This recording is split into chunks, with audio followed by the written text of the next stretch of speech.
Gretchen, welcome to the Entrepreneurial Leap podcast. Our second guest. No pressure. No pressure at all. I'm better than being the first. Nice to see you, Rob. Thanks for having me. Oh, I'm so happy to have you on the podcast. I've learned so much about you. I shared a little bit about that with you a moment ago before we started recording. And this is going to be a special conversation because you're a special person. There's no doubt about that. I always like to start with a quote. And so I'll share the quote, and then I'd love to get your feedback on what you hear. So here's the quote. Believe is more than a feeling or emotion. Believe is a journey, a process, and a requirement.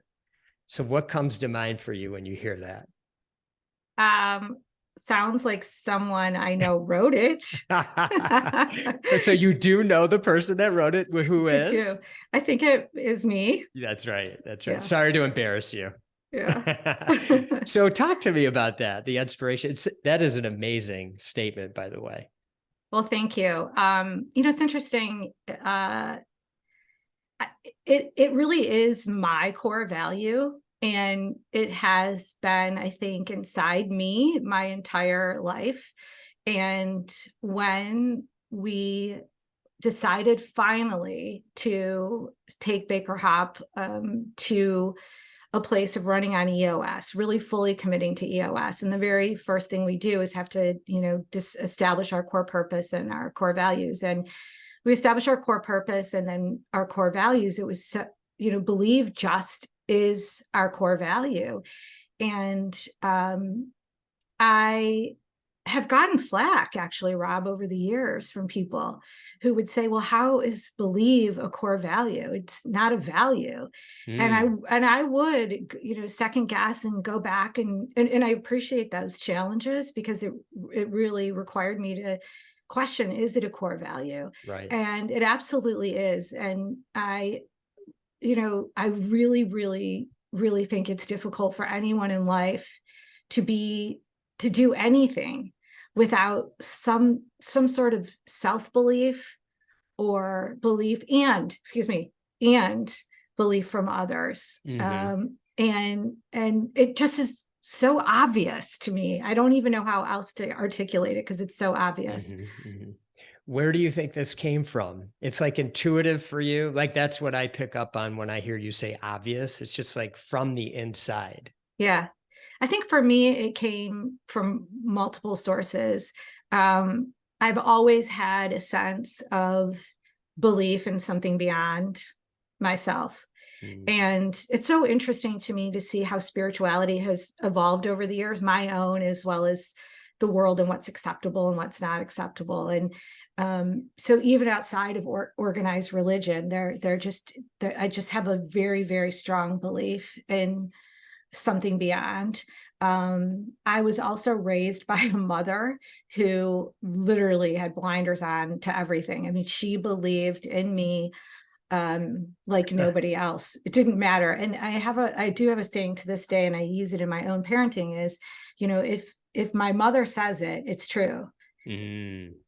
Wow. And that's actually thinking more about the negative things than the positive. Oh, interesting. Okay. I didn't take it that way at first, but okay. Yeah. Wow. Okay. Yeah. So we have to be, I am very careful about how I speak to my children.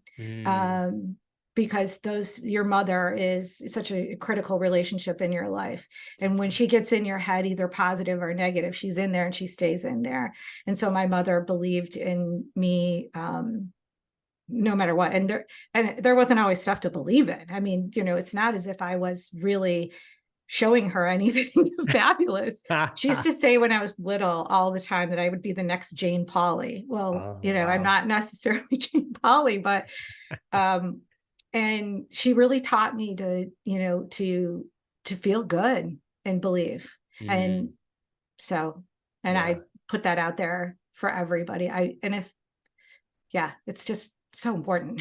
I don't know how to say it. What was it like growing up in a family where this business, BakerHopp, that you're CEO of now and full owner is, do I understand, to be over 100 years old?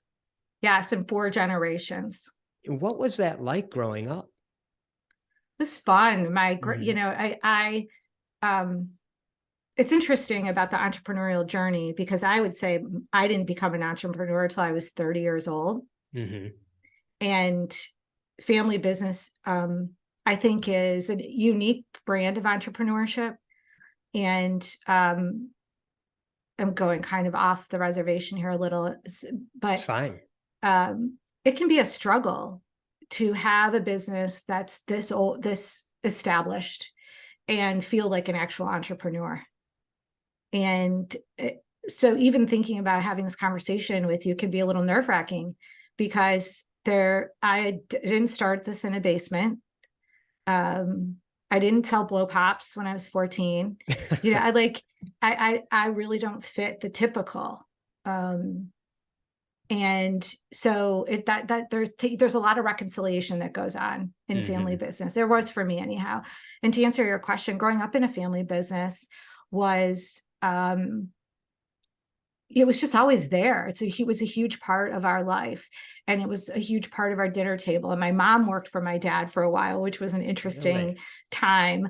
And I worked here in high school, but it also doesn't feel the same as some of the scrappiness of first generation families working Mhm. together in a family Mhm. business. I mean, Yeah. there were two generations, whatever that is, before my dad even took over in the 60s. It was just a business. It, Mhm.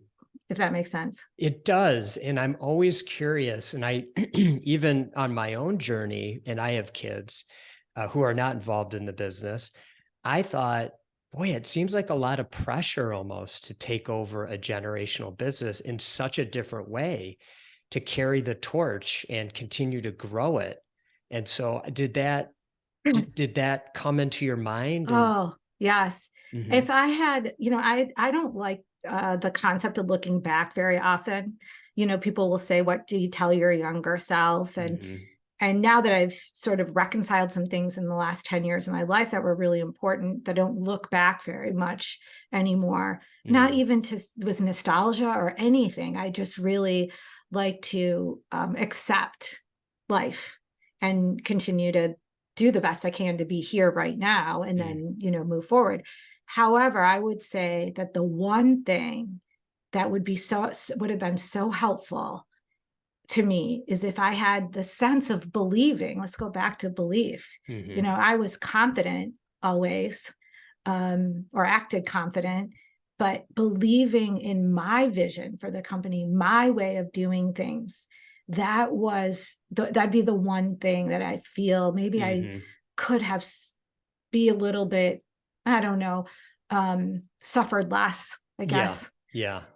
because really every generation has to put to be successful, you have to put your own, learn from this beautiful foundation that was built prior, and then as quick as you can, build. So the way I think about it sometimes, Rob, is like we have this beautiful, beautiful foundation, and I am so grateful for, particularly in this industry, very difficult to start up. This is, it's a very established, slow moving industry with long-term relationships. I'm so grateful. And it was like this really strong foundation, of a house. And then you have the first floor and you have the second floor, and on the first floor, like, it's okay to renovate. It's like, That's let's good. take down the wall and like open Mhm. it up and have the great room and maybe put the floors in and the granite, whatever it is that is necessary. And that took Mhm. me way longer than I would Mm. have preferred. So that would be the one thing I would say to my younger self. And I think there was some uniqueness to being a woman too, coming in after three generations prior of men, Mhm. just a different lifestyle, different responsibilities, different outlook, priorities, reshuffling a little. Right, right. And, I noticed in some of my research, I don't know what the company was like prior to you, but I just couldn't imagine in what I was seeing and learning that it was like this. Yeah. I just had a sense you have put your touch on it, and I love the way you have an analogy for the foundation and the redoing the first floor, because I really feel like that's what I picked up on. Wow, thank you so much. Yeah. I'm very happy that that's coming through in Mhm. the research. One of the things, like, what in the we had these beautiful portraits of my great grandfather and my grandfather and my father, and they were in the hallway on the way to the ladies' room. And I would look at them every time I would go to the bathroom and come back. And when in 2016, when we did some actual renovation here to the office space, Mhm. I took those down and I haven't put them back up. And Mhm. again, I think some people in my family think, oh, there's like a lack of respect. And the reality is they want me to be successful. And in order to be successful, we had to take those pictures down. And yes, I have absolutely started over the last 5 years, really believing in my own vision. And it's like one of my good friends says that you're, as the CEO, you're responsible for the biggest relationship in the smallest details. Mm. And I really have focused on all of that so Mm. that we have this really strong company. It's hard, straddling fences is probably the most exhausting thing you could Oh, ever yeah. do. Definitely. Did you have intentions? You went to college, I noticed that, correct? Mhm. Yeah. Yes. And so did you have intentions after coming out of college of coming into the business, or what was your thought process at that point in your life? Not at all. Mm. I worked here in the summers and, enjoyed the office work and that kind of thing. And I took off for Chicago like a lot of kids in the Midwest in the early Mhm. 90s Yeah. and worked in communications and public relations. And I really enjoyed that. I enjoyed that at that tail end of college, and I enjoyed it when I was in Chicago, and just ended up coming back here because I also kind of liked sales, and I knew my dad was going to retire young. And the old story I used to tell is that he was going to retire young and I wanted to give it a shot. The reality is I really didn't have much better. I didn't have a lot. I didn't have a lot of other options, not meaning it was my only option, but I didn't really like my second job in Chicago. I didn't Huh. feel like I was successful, and I saw an opportunity, and I did like the concept of sales.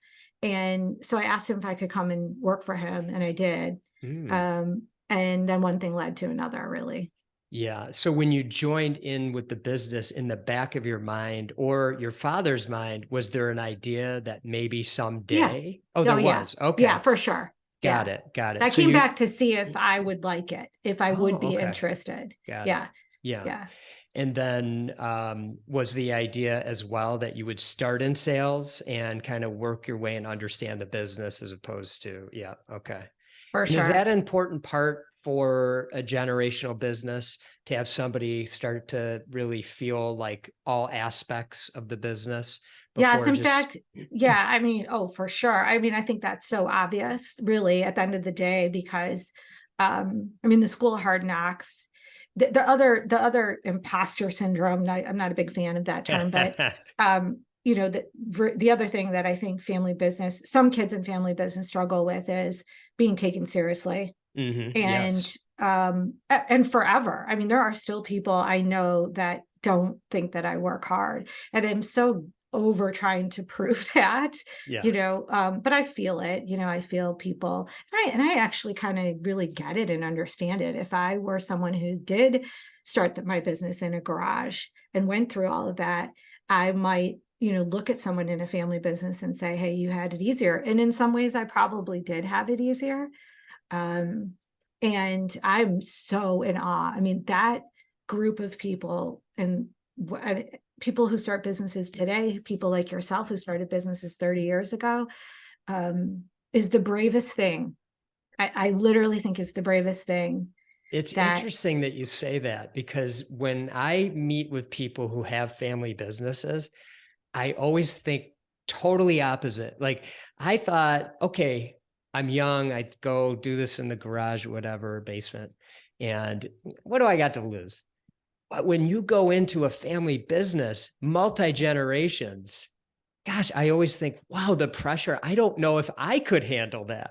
So isn't that funny how you and I kind of Hmm. see it different? I'm like in awe of somebody who can take that family business like you have and just keep bringing it to another level. It's remarkable. It's interesting because I think it's like a security thing. Mhm. So to me, I look at somebody who's particularly people when they leave jobs, and then they go stable jobs and they go out and they start a business. I am like that leap because I know even as an entrepreneur, as I became an entrepreneur, and you get more of a feel around the real risk of it. Yeah, I think there's naivety maybe on both sides. probably. So I That's didn't good. know. I was coming in here and I had no idea what I Mhm. was taking on. I literally just came here and sold and had a yellow pages and, Yeah. ran up my dad's phone bill, calling my friends at long distance and, like, and then one thing led to another. And then I was an entrepreneur. Right. Whereas same thing for you, you go in the basement and you're like, well, what do I have to lose? I'm going to give it a shot. So I think it's like until you get to Mhm. that point where there is Mhm. something there that you're risking, Yeah. and then you're like, oh my gosh. But yeah, and maybe mutual respect and mutual misunderstanding, it keeps us Mhm. all moving. Was it when you began to take the business over, was it challenging in any way to because you bought your father out, but then you also had another partner, which don't, I'd love for you to kind of explain because I couldn't Sure. catch on to that. Maybe it was your dad's partner, I'm assuming, but I don't want to assume. So Yeah. was that challenging or how did that feel for you? So that's when when I realized looking back that I actually became an entrepreneur. Hmm. I was I was 30 years old and simultaneously I was negotiating this buyout with my dad. Negotiating is giving me more credit. Maybe he was dictating this is how we were going to buy the business. Right. It was myself and a 50% business partner who had been a really successful producer, salesperson, here, agent. Okay. And so my dad brought us together in the business and we were buying him out. Simultaneous to that, I Mm. was having 3 children in 4 years. And I remember if I were to mark my first day of entrepreneurship, was I had my first baby and she was 6 weeks old. And prior to the buyout, there's a little shuffling that goes on with, who's going to be a partner and who's not kind of thing. There's 4 or 5 of us that were probably, eligible. I see. And our vice president of operations, who'd been here for 15 years, gave her notice. And I had Mm. a 6 week old.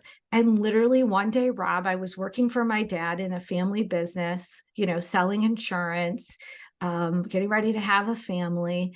And the next day I was an entrepreneur because Jeez. I was home for one day with the 6 week old. And the next day she was in daycare and I was back to work. Oh my And gosh. it's just gone from there. And I picture it like you're in your sales lane and that those are all the worries you have in the world. And now you're an owner and Yeah. all the stuff at the company are now all of a Yeah. sudden the worries, Yeah. hence going right into it. Yes. And Ha- that is it, right? That's entrepreneurship at its finest. It is. Have you ever thought of these? You and I were speaking before, these 6 essential traits before kind of hearing about eLeap and Entrepreneurial Leap book. Have you ever thought about this idea that you have this tendency to be a visionary, not tendency, inside, you're a visionary. You're passionate, problem solver, driven, you're a risk taker and responsible. Did you ever think about that in any way? Or when you saw that list or heard me say it, do you say, yeah, actually, that makes sense? I think, I think when you say the list or I look at the words, I Hmm. can see now, I can see that that I didn't see myself that way, even though I think I was always that way. I Hmm. really had this Right. box about entrepreneurs and I didn't fit in it. And I couldn't for a long time figure out what I was doing what I was doing. Hmm. And in retrospect, absolutely. And I feel like it's fully formed. Now we talk about the first floor. Now I think I can see it, but it was always there. It Yeah. was always there. I just didn't see it because I was working so hard to stay in this box or get in this box, or be in the box of what I thought BakerHopp was supposed to be Right. and what it had been. But yet, the reason why I know this to be true, those words, the visionary, the risk taker, the problem solver, is because of this internal drive, this internal engine that I now am comfortable with and I see and I understand and I embrace. Or else I would have been gone a long time ago. Why Exactly. bother? Exactly. I love there's this part in the book where Gino Wickman, the author, writes about the dream and the nightmare. And I'm curious if any stories or anything comes to mind on either side of that. The nightmares are always funny, I think, in retrospect, but at the time they're not funny at all. Right. But does anything come to mind? Like, have you had the dream or the nightmare as you've been leading the company? Oh, I just got like a surge of energy through me when you said that, because I've had them all. I've Yeah. had them all. I won a nightmare scenario. One of the things that's fun about the nightmares and looking back again, they're not fun going through them. Right. They're but what's funny about them is there's always funny stories about them, Exactly. A couple that really quickly that came to mind is my second maternity leave. This time I was going to have a maternity leave. We had a couple people vacate and I came Jeez. in the middle of my maternity, and just for to try to deal with the stuff. Of course. And I brought all the leaders into my office and I said, you guys, we've got this thing under control. It's all good, blah, blah, blah. And I remember the desk phone and the office person buzzing me. And I said, yes, and she said, I just want to let you know, someone just found your wallet in the parking lot, with all your credit cards all over the place. That's kind of the story of my entire life. Another one, we call It's wonton, hilarious. it's everything is always a beautiful disaster, Right. and as time goes on, you figure out how to mitigate those, Of course. disasters a little bit. Another one we call wonton soup. We had a really problematic employee that we had to find a way to move on from, and we would meet at this Chinese restaurant, and these bowls of wonton soup are so huge, and when they first put them down, we laughed so hard in our misery, at these ridiculous. So we used to say we need a wonton soup member, and I think that's what's cool about companies and teams, is having those things. But the dream, Yeah. I think, is, I feel like I'm in the dream right now. I mean, Yeah. I think flow is so powerful, and I feel like we're there in clarity. And I talked a little bit with you before about the 10 disciplines. And when you can read the 10 disciplines and see how practicing the 10 disciplines will really benefit your whole life, your business, and you can really feel it, then I think, you're kind of in the dream a little. Yeah. As I was looking at your everything about your company and you, I actually had this feeling that the dream was now. I don't know why, I just did. So it's so cool to hear you say that, and I'm happy that you're feeling that way. What's kind of cool about that, going back to belief, is, probably a few years ago, I would hang on that, Rob, I like that. That makes me feel good. I'm happy that we're resonating, out there. And at the same time, I already knew that. And so that is an even better feeling. Oh, that's cool.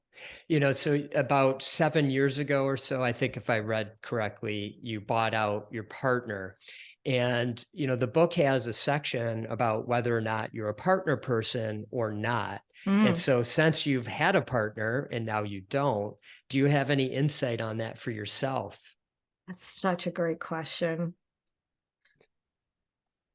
I was really lucky because the person I partnered with was a good person, even if we didn't end up being great partners. And so I have a healthy relationship of the idea of a time and a place for everything now. And That's great. I really think that the partnership was very important for both of us. And I think I probably would be more on the side of like, don't take a partner if you don't need one. And Mhm. I remember after I had bought out my partner, and it was it was good for both of us. And I'm very proud of the separation that we had. And somebody said, oh, you should merge with such and such company, and they could really use you. And the way that he said that day has really stuck with me. And I listen for that a lot now. If Mhm. somebody needs me from a partnership standpoint, or a board needs me, or somebody needs me, I'm very hesitant and more willing to step back and say, well, what do I need? Because there's no benefit to the company if it's not something that the company needs, or Mhm. it's something that I Yeah. need. Mhm. So I'm not ever ruling it out, and I don't rule it out for people, but man, you better be careful. Yeah. You really, really, really have to be careful, Mhm. because at some point you're going to grow. You are going to grow your Personally. company. Yeah. And you Mhm. have to be on the same page. And I've seen some really, really successful partnerships Mhm. that there's no doubt that these companies and organizations would be less than. But and that's only what I kind of see on the outside. But most of the time, it's tough, because everybody goes in different directions. And Yeah. What about the importance of a clear vision? And did you feel like you always had that at BakerHopp, or has anything changed over the mm, years, and maybe thinking in 10-year timeframes or some sort of whatever point in time? I love this question right now, because I'm in a new vision. Okay. And the vision I always had for the company was very broad and very non-specific. And the vision was that I wanted us to be the best company we could be, just to be the best, most respected company out there. And I was never able to, for whatever reason, really put numbers on it. I always had like a big number out Mhm. there, but Mhm. I didn't really connect with that number, Rob. And really, I don't connect with numbers that well. It's not one of my strong suits. I Mhm. really need good people around me who can measure and budget and those types of things. It's just how I don't know that I was born necessarily to be like this phenomenal business person. I think Mhm. it's something else altogether. Mm. So I set out to do this, and I feel really great that we're really, really on our way to being the best company ever. And just in the last, gosh, 6 or 8 months, I've gotten super comfortable with the idea of really meaningful financial growth. And once I connected to the idea of sharing wealth, whatever it is, in a way that makes sense, Mhm.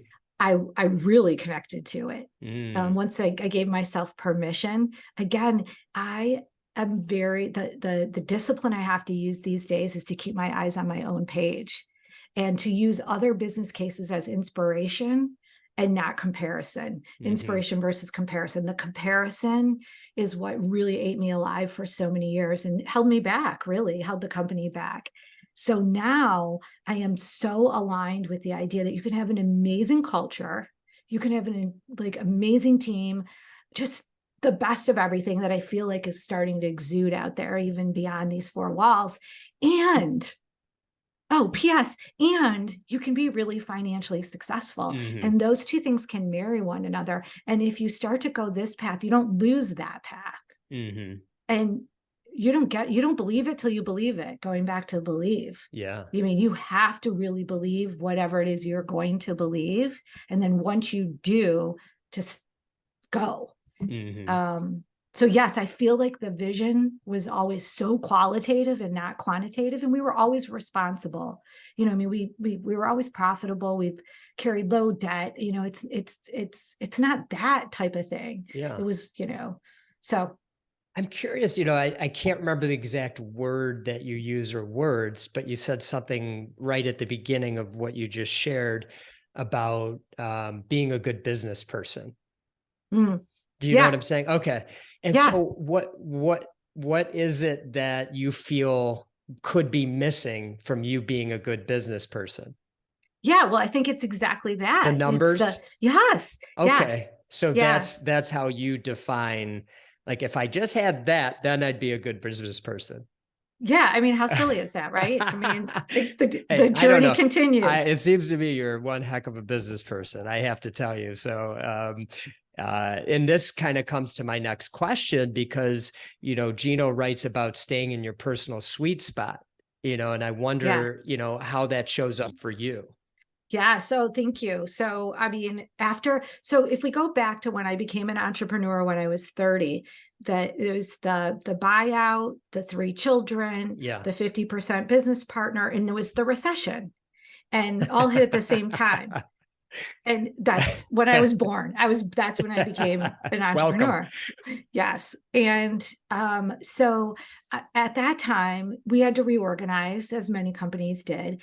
And Mm, all of those things got me into a grinding mode. And I stayed in grinding mode. You can get into, this is something I would definitely, I know that you are passionate about meditation and space and all of that. And it's definitely something that, if I were to say to early stage entrepreneurs, the mhm, faster you can grasp that, the faster you can make that part of your life, mm, the more successful your whole life will be. Because if not, you will grind for 15 years and not even know what you're doing. mhm. And that is what I did. So, I mean, I'm a survivor. I will say I know how to survive. And now I'm thrusting myself into thriving, really, truly thriving. And so 2021 was the time that I had the nerve, the bravery to take myself into a conference room with a whiteboard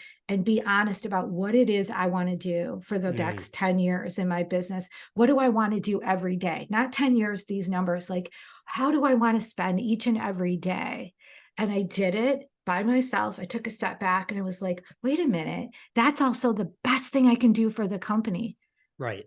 And PS, nobody else wants to do this. Right. So I Totally. took a step back and I was like, okay, and I have it up here in my credentials. There's like 6 bullet point items, and Mhm, it's all the right things for me. mhm, And then I built the org chart around that. And the leadership team came in and with our facilitator for our planning session. And I was like, okay, guys, here, this is what we're doing. Now let's figure out, let's like fine tune it. mhm. And that's what, I've been trying to do ever since then. And it's hard, Rob. It's hard not to grind. It Once you is. become a grinder and an operator, that's like going back to the business thing. I'm a good operator. I have Mhm. proven myself as a good operator to whoever I have to prove it to, which is nobody, but that's a whole different, right? That's where your family So good. business stuff shows up, is Yeah, right yeah, there. You're yeah, still proving it. yeah. Um, and anyhow, it's hard to pull yourself out of that. And I would say that I'm kind of still in Mhm. that phase Yeah, of, trying not to straddle the fences. yeah. What were the 6 that you came up with? Well, for me, it was, let's see, it is definitely new clients Mhm. from start to finish, Okay. and understanding where I fit with all the new clients, Mhm. like how much involvement, that type of thing. It is working with our top, 20% of our clients, primarily on a risk management basis, Mhm. more so than, insurance servicing, which I'm not, that's not necessarily my forte. We have really great people that are really, really good at that.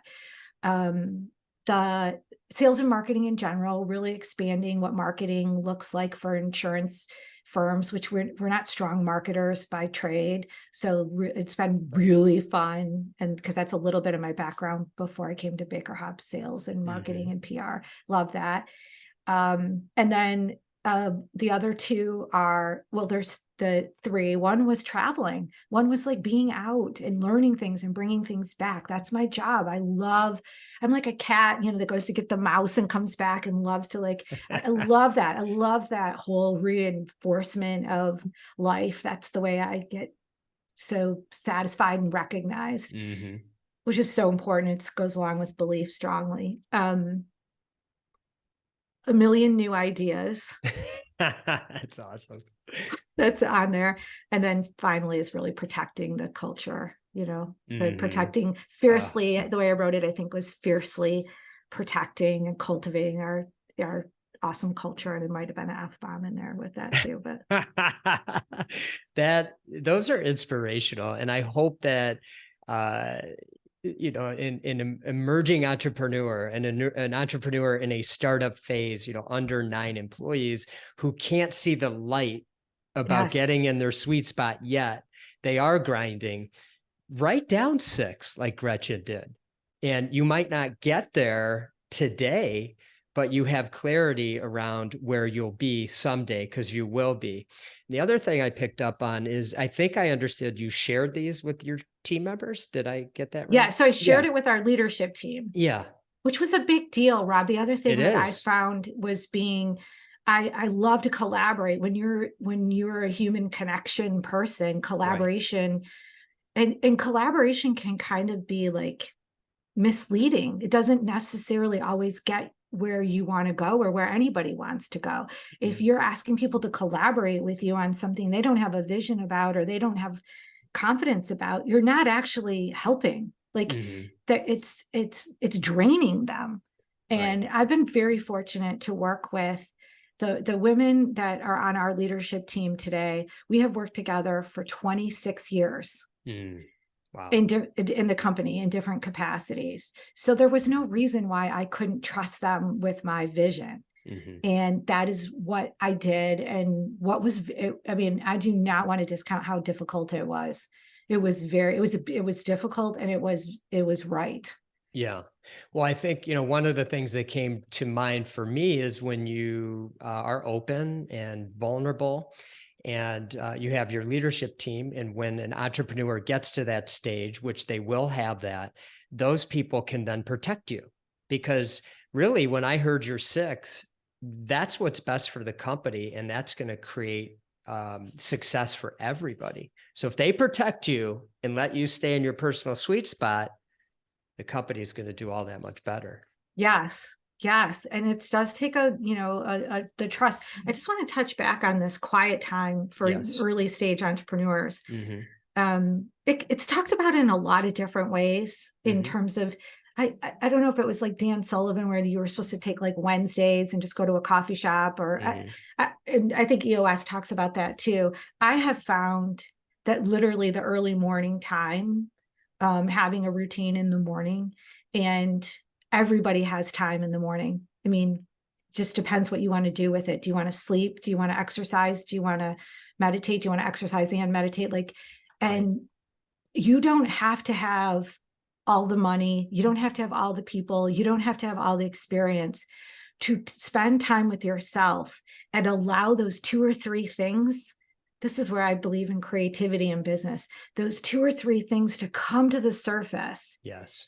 that you can do in that day that are going to make you feel so good about what you're doing. Hmm. And then you do 1,000 other things, but those 3 things can have whatever it is. I'm saying 3, but usually Yeah. it's a handful of things for me that weren't necessarily on my list that or on my list, but they need to jump to the top, Hmm. that can make the biggest difference and also create the most self-satisfaction. And when you have self-satisfaction, you feel meaning in your work. When you have meaning in your work, you have progress and you are willing to do it day after day after day. So Hmm. this idea that like early stage entrepreneurs cannot feel that same energy that you feel. I mean, you now are really in your sweet spot doing what you really, really, really love to do, which is so inspiring to me.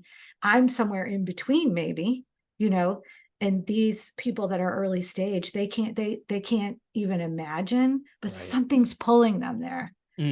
That's great. Thank you for. So I wanted to ask you about core values, because yours are very special. And can you talk? What I was curious about was, have you recreated your values? Okay, and so can you talk about that as an established 4-generation business, shifting the values, and then talk about where it's at today? So I had no choice because insurance is a very negative business. It just is. There is almost nothing positive about it, whether it's a claim being paid, paying premiums, dealing with taking things on and off insurance. This is as the consumer. 80% of our business is commercial insurance. So, we're dealing mostly with business owners and also on personal insurance with a lot of business owners. Anyhow, nothing about it is positive. And, I was born into this business. And so along the way, I felt, this is the vision, I think, where it comes out. I felt compelled to reinvent what the business meant. So somehow came up with this idea that really resonated, which is we're here to contribute to the success of others. That is our purpose. That is the purpose of the company. And it happens in so many different ways, but we're on the team to contribute to success because there's no getting around insurance. And thank God for insurance, but it's still negative. Mm-hmm. And we're here to contribute to the success of others. And that is our team first and foremost. If our team is not receiving the belief, the success, we're not contributing to one another, then there's no one we can contribute to. Our clients are so important and so special. We have some of the most amazing relationships out there. I love our clients so much. And some of them are so long-term, 45, 50-year clients. It's crazy. Yeah. It's crazy. It is. And lots of new wonderful clients too. Our partner carrier is super important to us. Our communities, all of our communities, not just one community, but all the communities of which we interact with, and our families, because it circles all back to the team. So that is what we do each and every day, is we contribute to the success of others. How we do it, we wanted to keep it simple. We had guiding principles prior to 2016, and there were 10 of them, and they were all great, but nobody could remember what they were and that kind of thing. So literally, one day just kind of came up with, went through a facilitated session, raised the bar. So easy. It's like so great. We raised the bar every day. So we talked about, we believe in who we are, where we're going.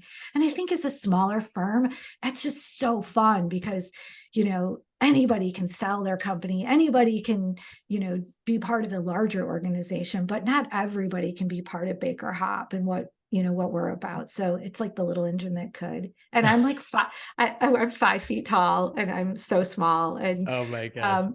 We're such a minority in the industry. So we're all about belief. Accountability. We do what we say we'll do. Super simple, very broad, not easy all the time, but simple, and relationships. And we're really passionate about building relationships with all those, groups of people that are so important to us that I mentioned, and believe in it. That's it. Yeah. That's everything. I loved it. I have to tell you, when I saw that, I was like, this is fantastic. I mean, it's so easy and so clear what you all are about. And the belief, which we started with, by the way, with that quote, is very powerful. I have to tell you, it's a very powerful word. So I give you a lot of credit for incorporating that into what you're doing. Thank you. We have to talk about Ted Lasso for 2 seconds because that's right. Yes. Thank you. Because he brought that to all of us, and it's accessible to everybody. Yeah. And I watched a little bit last night of the next season, and I'm just so grateful that that's part of like what got people through the pandemic even. So that is true. Thank you for sharing that. Okay. So finally, is there anything, and don't feel pressure like there needs to be some like great statement, but if you have one that's coming to mind for an early stage entrepreneur, even maybe, it's a multi-generational person coming in who might be taking over a business, is there anything that comes to mind, any sort of nugget of wisdom that comes to your mind that you'd want to share? Like I said, I wouldn't have thought that I had anything necessarily to share. And it really is coming through very strongly that if you can educate yourself on your industry, whatever that is, and really not compare yourself to others, and really like dig deep and keep listening and keep trying and keep feeling, but really try to keep your eyes on your own page. I think market research is only so beneficial. I really think that if you have intellect and desire and drive and openness, then you don't need a lot of other things to be successful. I hope that makes sense what I'm saying. It makes total sense. Okay. Total it really sense. is the amount of energy that I spent paying attention to either people before me or people next to me or people around me. And if I would have focused all that energy into believing and trying and failing and trying and failing and trying and succeeding. I don't believe in failing. I believe in trying. You know, I would have saved myself a lot of exhaustion. That's so good. All right, Gretchen, thank you so much for taking the time to chat with me today. That was the best. You are something else, I have to tell you. And to all the amazing entrepreneurs listening today, I greatly appreciate you spending time with us. And I wish you all much love and gratitude. Thanks, Rob. Thank you.